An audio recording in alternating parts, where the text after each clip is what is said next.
को इस्लाम। ਮੌਲਾਨਾ ਸਾਹਿਬ ਜਿਹੜਾ ਜ਼ਾਹਰ ਭਾਈ ਨੇ ਗੱਲ ਕੀਤੀ ਸੀ ਕਿ ਜਾਦੂ ਤੇ ਮੋਜੇ 'ਚ ਕੀ ਫਰਕ ਹੈ, ਹਾਂ ਉਹਦੇ ਬਾਰੇ 'ਚ ਮੇਰਾ ਇੱਕ ਆਪਣਾ ਵੀ ਹੋਗਾ, ਤੁਸੀਂ ਉਹ ਵੀ ਦੱਸੋ ਉਹਦੇ ਬਾਰੇ ਦੱਸੋ। ਮੈਂ ਦੱਸ ਦੇਵਾਂ। ਮੇਰੇ ਉੱਥੇ ਦੋਸਤ ਨੇ ਯਾਰ ਸਾਹਿਬ 2 ਦਿਨ ਪਹਿਲੇ ਜਨੂਬੀ ਅਫਰੀਕਾ ਨਾਲ ਐਕਸੀਡੈਂਟ ਹੋਇਆ, ਮੇਰੇ ਰੂਮਮੇਟ ਸੀ। ਅੱਲਾ ਰਹਿਮ ਤੰਦਰੁਸਤੀ ਦੇ 2 ਦਿਨ ਪਹਿਲੇ ਸ਼ਿਫਾ ਬਖਸ਼ੇ ਅੱਲਾ। ਅੱਲਾ ਉਹਨਾਂ ਨੂੰ ਰਹਿਮਤ ਕਰੇ। ਦਿਓਬੰਦੀ ਫਿਰਕੇ ਨਾਲ ਤਲਕ ਰੱਖਦੇ ਸੀ ਮਸਲਕ ਨਾਲ, ਤੇ ਬੜਾ ਪਿਆਰ ਮੇਰਾ ਕਰਦਾ ਸੀ। ਤੇ ਮੈਂ ਉਹਨਾਂ ਨੂੰ ਅਕਸਰ ਇੱਕ ਗੱਲ ਕਹਿੰਦਾ ਸੀ ਕਿ ਜਿਹੜੇ ਅਸੀਂ ਕਿਤਾਬਾਂ ਪੜ੍ਹੀ ਦੀਆਂ ਨੇ ਨਾ, ਕਿਤਾਬਾਂ ਸਾਨੂੰ ਜ਼ਮੀਰ ਤੇ ਦਿਮਾਗ ਦੀਆਂ ਖਿੜਕੀਆਂ ਖੋਲ ਕੇ ਪੜ੍ਹਨੀਆਂ ਚਾਹੀਦੀਆਂ ਨੇ। ਇੱਕ ਰਾਈਟਰ ਅਗਰ 10 ਗੱਲਾਂ ਠੀਕ ਲਿਖਦਾ ਹੈ ਨਾ, ਤੇ 11ਵੀਂ ਗੱਲ ਤੇ ਉਹਦੇ ਤੇ ਬਿਲਕੁਲ ਅੱਖਾਂ ਬੰਦ ਕਰਕੇ ਯਕੀਨ ਨਾ ਕਰ ਲਵੋ ਕਿ ਉਹ 10 ਠੀਕ ਮੰਨ ਲਓ, 11ਵੀਂ ਰੱਦ ਕਰ ਲਓ, ਤੇ ਲੇਕਿਨ ਉਹਦੇ ਨਫ਼ਰਤ ਨਾ ਕਰੋ। ਨਫ਼ਰਤ ਨਹੀਂ ਇਸ ਤਰ੍ਹਾਂ ਉਹ ਕਿਤਾਬ ਉਹਨਾਂ ਨੇ ਮੈਨੂੰ ਕਸਸ ਅਲ-ਅੰਬਿਆ ਦਿੱਤੀ, ਤੇ ਉਹਦੇ ਸ਼ੁਰੂ ਦੇ ਵਿੱਚ ਉਹਨਾਂ ਨੇ ਕਸਸ ਅਲ-ਅੰਬਿਆ 'ਚ ਲਿਖਿਆ ਕਿ ਅੱਲਾਹ ਤਾਲਾ ਨੇ ਸ਼ੈਤਾਨ ਨੂੰ ਕਿਹਾ ਤੂੰ ਜੰਨਤ ਨਹੀਂ ਜਾਣਾ, ਤੇ ਫਲਾਹ ਸਾਰੀ ਤੋਂ ਸਾਰਾ ਕੰਮ ਹੋ ਗਿਆ। ਉਸ ਤੋਂ ਬਾਅਦ ਉਹਦੇ ਲਿਖਿਆ ਜੀ ਕਿ ਸ਼ੈਤਾਨ ਗਿਆ, ਉਹਨੇ ਇੱਕ ਮੋਰ ਨੂੰ ਕਿਹਾ, ਇੱਕ ਮੁਰਗੇ ਨੂੰ ਕਿਹਾ ਮੈਨੂੰ ਲੈ ਜਾ, ਉਹਨੇ ਨਾ ਕਰਤੀ। ਫਿਰ ਉਹਨੇ ਸੱਪ ਨੂੰ ਕਿਹਾ, ਉਹਨੇ ਕਿਹਾ ਸੱਪ ਨੂੰ ਕਹਿ, ਉਹ ਸੱਪ ਦੇ ਮੂੰਹ 'ਚ ਬਹਿ ਕੇ ਚਲਾ ਗਿਆ ਕਿ ਮੈਂ ਨਿਕਲਾਂਗਾ ਨਹੀਂ, ਕਿਹਨੂੰ ਵਿਰਦ ਦੱਸਾਂਗਾ। ਉਸ ਤੋਂ ਬਾਅਦ ਜਾ ਅਫਸਾਨੇ ਇਹੋ ਜਿਹਾ ਲਿਖਿਆ। ਹਾਂਜੀ ਉਹਨੇ ਅਫਸਾਨਾ ਲਿਖਿਆ ਹੋਇਆ, ਉਹਨੇ ਫਿਰ ਫਸਲਾਤਾ।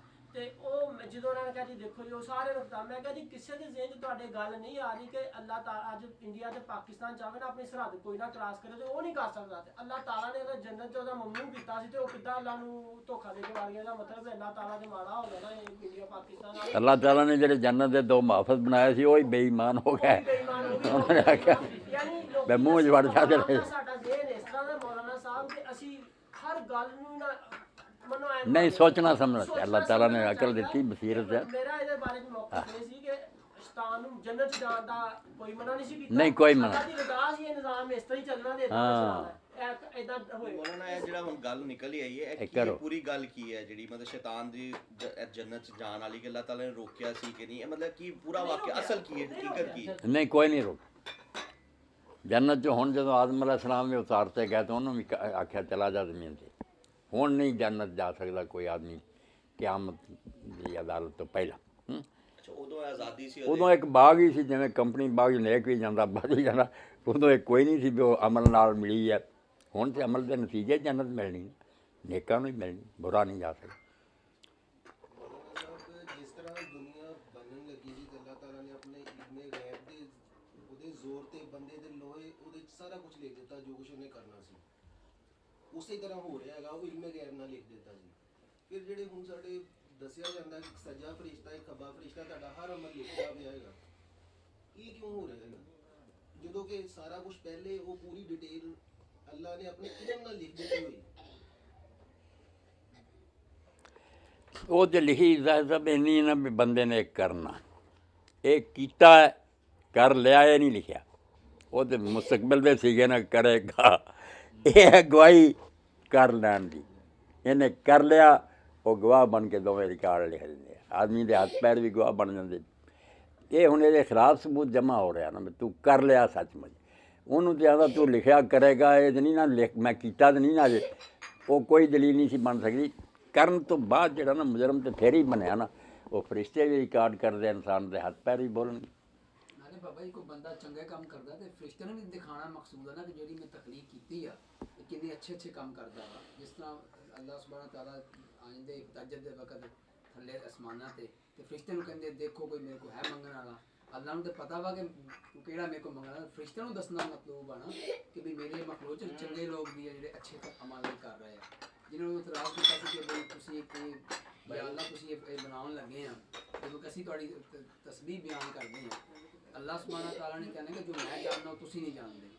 ਅੱਲਾਹ ਨੂੰ ਤਾਂ ਇਲਮ ਆ ਕਿ ਫਰਿਸ਼ਤਿਆਂ ਤੋਂ ਨਹੀਂ ਨਾ ਬਾਬਾ ਜੀ ਸਾਰਾ ਗੈਬ ਦਾ ਇਲਮ ਫਰਿਸ਼ਤਿਆਂ ਤੋਂ ਨਹੀਂ ਫਰਿਸ਼ਤਿਆਂ ਨੂੰ ਦੂਜਾ ਦਿਖਾਉਣਾ ਵੀ ਮਤਲੂਬ ਆ ਜਿਹੜਾ ਨਾ ਫਰਿਸ਼ਤੇ ਦੋ ਹੀ ਗਵਾਹ ਦੁਨੀਆ ਤੇ। ਹਾਂ ਅਬਰੂਪ ਜਿਹੜਾ ਇਹਨਾਂ ਵੇ ਕਰੇਗਾ ਹੋਰ ਗੱਲ ਹੈ, ਕਰ ਲੈਣਾ ਜਿਹੜਾ ਹੋਰ ਹੈ ਚੀਜ਼ ਲਿਖਤੀ ਕਿ ਇਸ ਤਰ੍ਹਾਂ ਕਰੇਗਾ, ਇਹ ਮਾਮਲਾ ਇਸ ਤਰ੍ਹਾਂ ਕਰੇਗਾ, ਤੇ ਫਿਰ ਮਤਲਬ ਉਹ ਇਹਦਾ ਮਤਲਬ ਇਨਸਾਨ ਦੀ ਉਹਦੀ ਬੇਬਸੀ नहीं पैगंबर पे तो नाम महबूस करते ना लकड़ी नहीं बेबसी। अब्दुर्रहमान बिन तीन बंदे बेटा ਜਿਹੜੇ ਹਰਮ ਸ਼ਰੀਫ ਕਸਮ ਖਾ ਕੇ ਉੱਠੇ ਐਸੇ ਉਮਤ ਫਸਾਦ ਮੁਆਵੀਆ ਦਾ ਤੇ ਅਲੀ ਦਾ ਤੇ ਅਮਰ ਬਿਨ ਆਸ ਦਾ, ਉਹ ਤਿੰਨੇ ਖਾਰਜੀ ਸੀ ਵੀ ਇਹਨਾਂ ਨੂੰ ਕਤਲ ਕਰਨਾ। ਆਪਾਂ ਆਪਣੇ ਚਲੇ ਗਏ ਮੁਹਿੰਮਾਂ 'ਤੇ।